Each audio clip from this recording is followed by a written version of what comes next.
Question number 7 पढ़ते हैं। Question number 7 के अंदर देखो क्या दे रखा है आपको, ए बी सी डी एक ट्रेपीजियम दे रखा है। जैसा कि हम जानते हैं कि ए बी सी डी अगर ट्रेपीजियम है, इसमें ए बी और डी सी ये पैरेलल साइड्स होती है, और ए डी और ये जो बी सी है, ठीक है, ए डी और बी सी वो नॉन पैरेलल साइड होती है। तो A B C D trapezium के अंदर A B parallel to D C है और A D equal to B C given है क्वेश्चन के अंदर, क्वेश्चन नंबर 7 में। तो इसमें सबसे पहला पार्ट प्रूफ करने को क्या है जी, एंगल ए को एंगल बी के बराबर दिखाना। एंगल ए अगर मैं देखूं तो ये एंगल 1 नाम मैंने दे दिया, एंगल बी को मैंने एंगल 2 का नाम दे दिया, ठीक है। अब हमारे को एंगल 1 को एंगल 2 के बराबर दिखाना है। फिलहाल के लिए सबसे पहले पहले पार्ट में बात कर लेते हैं कि एंगल 1 एंगल 2 के बराबर कैसे दिखाएंगे। इसके लिए देखो हमने सबसे पहले क्या करा कि सी पॉइंट से एक कंस्ट्रक्शन करी, क्या, जो ये डी ए है, इस डी ए साइड के पैरेलल मैंने एक लाइन ड्रॉ करी, डॉटेड लाइन, जो कि ए बी को आगे एक्सटेंड करा, जो कि ये दोनों लाइनें आपस में ई पॉइंट पे इंटरसेक्ट हो गई, ठीक है। ए बी को आगे एक्सटेंड करा और जो ये लाइन ड्रॉ करी है मैंने पैरेलल टू डी ए, वो कहां पर इंटरसेक्ट हो रही है, एट पॉइंट ई पर इंटरसेक्ट हो रही है। इतनी बात समझ में आ गई मेरी, आगे समझो, ठीक है। अब अगर मैं बात करूं ए ई सी डी क्वाड्रिलेटरल के अंदर, ए ई सी डी क्वाड्रिलेटरल की अगर मैं बात करूं तो यहां पर A B parallel to D C तो था ना, क्योंकि ट्रेपीजियम है। तो अगर A B parallel to D C है तो A E parallel to D C भी होगा, है ना। A E parallel to D C ये हो गया, और यहां से अगर मैं बात करूं ए डी और ई सी जो है ये कंस्ट्रक्शन से हमने पैरेलल करी थी, तो ये वाला पेयर भी पैरेलल हो गया और ये वाला पेयर भी पैरेलल हो गया। इस हिसाब से ए ई सी डी एक पैरेललोग्राम बन गया। दोनों पेयर पैरेलल हो गए ना, तो ये क्या बन गया, पैरेललोग्राम। यहां तक अगर कोई बात नहीं समझ में आई तो यहां पे मैंने ये देखो, यहां तक हमारे स्टेप पूरे हो गए, ठीक है। लिख लोगे in quadrilateral A D C E, A D parallel to E C, ये हमारा कंस्ट्रक्शन से आया, और A E parallel to D C था। रीजन क्या दिया कि A E parallel to D C इसलिए है क्योंकि A B parallel to D C था, ठीक है। दोनों पेयर, अब इस कोऑर्डिनेटल के अंदर अगर मैं बात करूं, कोऑर्डिनेटल ए डी सी ई के अंदर दोनों पेयर पैरेलल हो गए, तो ये पैरेललोग्राम हो गया। क्या यहां तक किसी बच्चे को कोई डाउट है? कोई डाउट नहीं है, आगे बढ़ते हैं। अब इसमें देखो जी, हमारे पास इसके बाद हमारे पास क्या है कि इसमें हमारा एंगल 2 और एंगल 3 इनका सम 180 आएगा। एंगल 2 और एंगल 3 का सम 180 लीनियर पेयर से आएगा, ठीक है। एक और इक्वेशन देखो, जो अब ए डी सी ई पैरेललोग्राम है, तो ये वाली साइड आपको पता है ये ए डी और ई सी पैरेलल है, तो जो एंगल 1 और एंगल 4 है ये को इंटीरियर एंगल से इनका सम 180 हो जाएगा। दिख रहा है, ये एंगल 1 और एंगल 4 को इंटीरियर एंगल है, क्योंकि ए डी और ई सी पैरेलल है, तो ये ट्रांसवर्सल क्या हो गई इसमें ए ई, तो उसके अंदर हमारा को इंटीरियर एंगल कौन से हो गए, 1 और 4, तो 1 और 4 का सम 180, 2 और 3 का लीनियर पेयर एंगल से 180। क्या मेरी बात समझ में आ रही है इतनी? ठीक है, 2 स्टेप हो गए। तीसरा हमारा क्या क्या होगा, क्योंकि देखो ए डी सी ई पैरेललोग्राम है, तो आपको पता है ए डी किसके बराबर होगा, ई सी के बराबर होगा, क्योंकि पैरेललोग्राम में अपोजिट साइड्स क्या होती है, इक्वल। तो ए डी किसके बराबर होगा, ई सी के। अच्छा, एक क्वेश्चन में गिवन था कि ए डी हमारा बी सी के बराबर भी था ना, बी सी के बराबर गिवन था ना, ए डी बी सी के बराबर है। तो ए डी अगर देखा जाए बी सी के बराबर गिवन था, ए डी अगर देखा जाए ई सी के बराबर है, क्योंकि पैरेललोग्राम है। तो इस हिसाब से अगर ए डी इन दोनों के बराबर है तो दोनों आपस में भी बराबर हो गए, तो बी सी किसके बराबर हो जाएगा, ई सी के बराबर हो जाएगा। क्या मेरी बात समझ में आती है इतनी?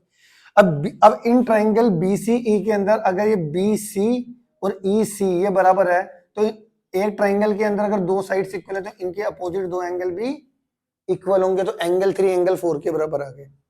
तो हमारी 3 इक्वेशंस आ गई, एंगल 3 इक्वल टू एंगल 4 एक, 2 + 3 का सम 180 लीनियर पेयर से, एंगल 1 + एंगल 4 का सम 180 को इंटीरियर एंगल से। ये मैंने यहां पर लिख लिया आगे स्टेप पे, एंगल 3 इक्वल टू एंगल 4 लिख लिया, एंगल 2 ये 3 इक्वेशन कैसे आई, समझ में आ गई आपको? इतना ओके हो गया।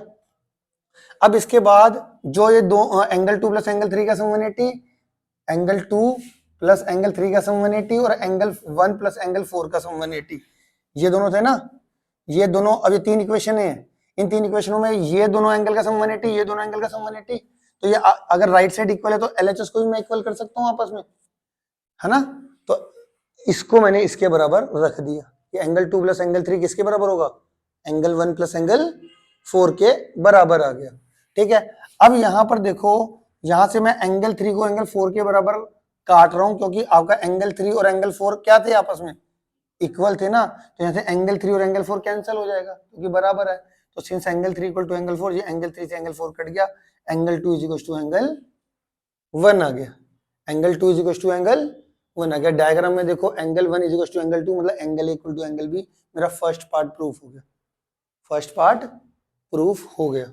ठीक है, angle equal to angle B आ गया।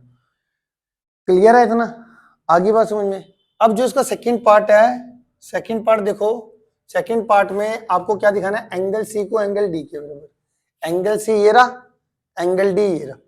ठीक है, अब मैंने आपको बताया था सेकंड पार्ट के अंदर, क्योंकि ये पैरेलल है तो एंगल 1 प्लस एंगल 6 का सम कितना आएगा, 180 को इंटीरियर एंगल का सम, और एंगल 2 प्लस एंगल 5 का सम भी कितना आएगा, 180। आप ऐसे करो, आप एंगल 1 प्लस एंगल 3 का सम 180, और क्या था दूसरा, और एंगल 2 प्लस एंगल 6, एक मिनट, एंगल 1 प्लस एंगल 6 का सम 180 और एंगल 2 और एंगल 5 का,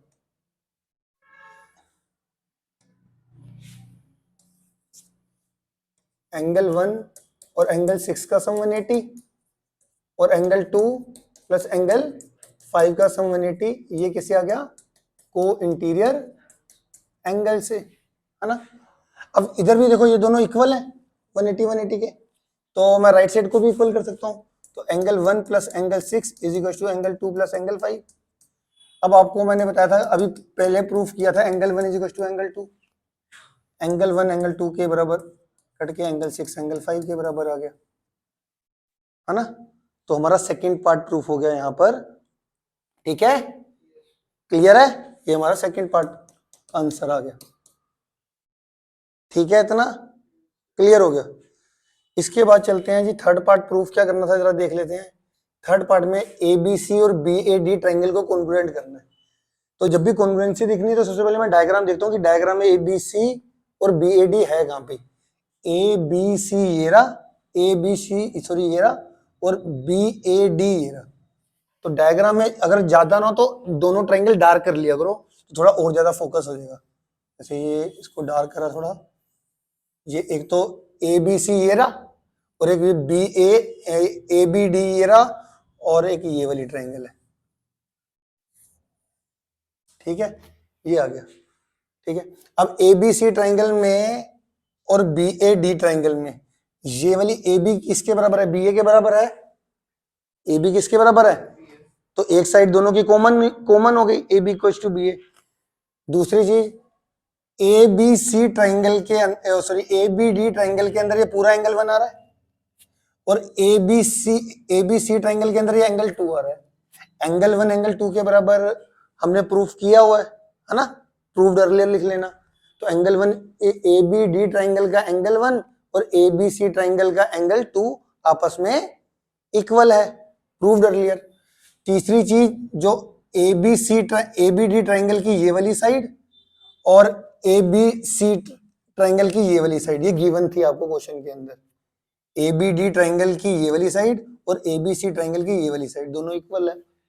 तो AB equals to BA common, AD equals to BC, ये AD किस ट्रायंगल का पार्ट है, ये BAD ट्रायंगल का पार्ट। BAD ट्रायंगल में AD आ रहा है ना, और ABC ट्रायंगल में BC आ रहा है, तो ये दोनों आपस में इक्वल होगी, ये कॉमन हो गया, और ये एंगल 1 एंगल 2 के बराबर हो गया। ठीक है, ये तीन चीजें मैंने इक्वल दिखला दी। अब क्राइटेरिया, किसी एक ट्रायंगल को फोकस करो, मान लो AB, ये BAD को मैं फोकस करता हूँ, इसमें एंगल 1 लिया था, ये साइड ली थी, ये साइड ली थी, side angle side, SAS criteria से ये वाली ट्रायंगल कॉन्ग्रुएंट होगी दोनों की दोनों। क्या मेरी बात समझ में आ गई? तो हमारा ये थर्ड पार्ट हो गया। ठीक है, अब इसी थर्ड पार्ट में जो ट्रायंगल आपने कॉन्ग्रुएंट करी है, इसमें देखो AC के कोरोस्पोंडिंग साइड कौन सी है? BD। तो अगर ये दोनों ट्रायंगल कॉन्ग्रुएंट है तो बाई CPCT से AC लेंथ किसके बराबर हो जाएगी? तो फोर्थ पार्ट प्रूफ हो जाएगा, diagonal AC equals to diagonal BD। ठीक है, इसको कॉन्ग्रुएंट करके बाई CPCT से ये भी बराबर दिखा दें। क्या मेरी बात समझ में आ गई आप सब लोगों को? ठीक है, क्लियर हो गया?